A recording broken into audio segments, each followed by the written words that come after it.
Lanjut untuk ayat jurnal penyesuaian untuk kehilangan persediaan ya.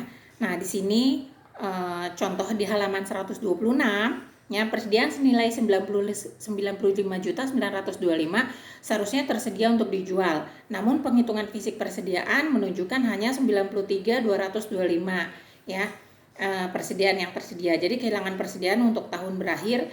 Jadi gini, biasanya kita di gudang tuh misalnya kita stok misalnya garment ya, stok bahan yang udah digulung-gulung tuh ya, itu tadinya banyak, tapi misalnya udah kelamaan terus ada bagian-bagian yang rusak dan itu harus dibuang, jadi berarti nilainya juga jadi berkurang ya, contohnya seperti itu.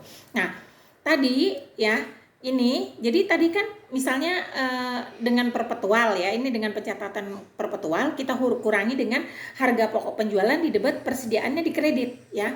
Nah di sini tadi kan penyusutannya berapa? 95.925 dikurang 93.225, jadi berarti selisihnya pengurangannya sebesar 2.700.000. Jadi yang kita jurnal harga pokok penjualan di debit, persediaannya berkurang sebesar 2.700.000 ya. Jadi nilai persediaannya menjadi berkurang.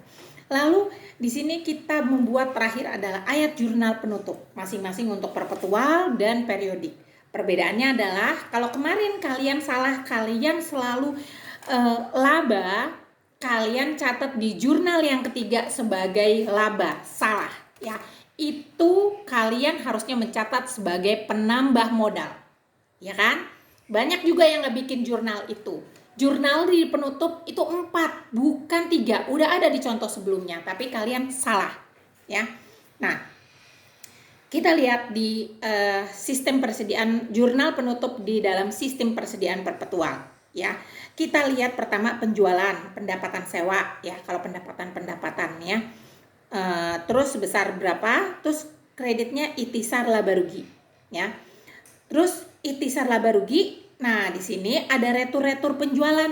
Retur penjualan, diskon penjualan, harga pokok penjualan, dan beban-beban lainnya ini masuk ke kredit. Ya. Termasuk ongkos kirim penjualan juga ada di sini. Ya. Nah, kalau yang jurnal berikutnya adalah ikhtisar laba rugi, modal itu dari laba bersih. Jadi laba bersihnya kita masukin sebagai penambah modal di sini. Jadi bukan modalnya, bukan nilai dari modal awalnya, tetapi dari laba bersih yang dicatat sebagai penambah modal. Ya. Nah, berikutnya baru prive. Jadi ada 4 jurnalnya.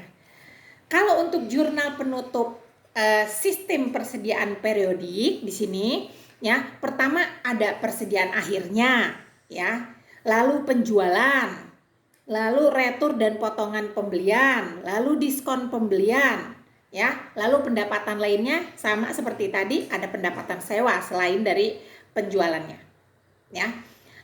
Nah, berikutnya di kredit ya, itu semua beban-beban dan ada persediaan awal, lalu ada retur dan potongan penjualan, ada diskon penjualan ya, ada ongkos kirim pembelian ya, di sini masuknya. Terus ada ongkos kirim penjualan nih juga di sini ya. Pokoknya di sini nih ongkos kirim ya. Nah, itu harus kalian cermati perbedaannya jurnal penutup antara persediaan perpetual dengan sistem persediaan periodik ya. Nah, kalau modal itu yang jurnal ketiga itu modal bukan dari modal awal. Banyak kalian yang salah dan banyak juga yang nggak bikin jurnalnya. Tetapi dari laba bersih ya yang dimasukkan dicatat sebagai penambah modal. Modal adanya saldo normalnya kan di kredit. Kalau bertambah taruh di kredit juga. Jadi ini modalnya nambah gitu. Jadi modalnya nggak ditarik. Nah, bagian yang modal yang ditarik itu masuk di prive yang di bawah. Modalnya berkurang di debit, kreditnya prive gitu. Ya. Oke.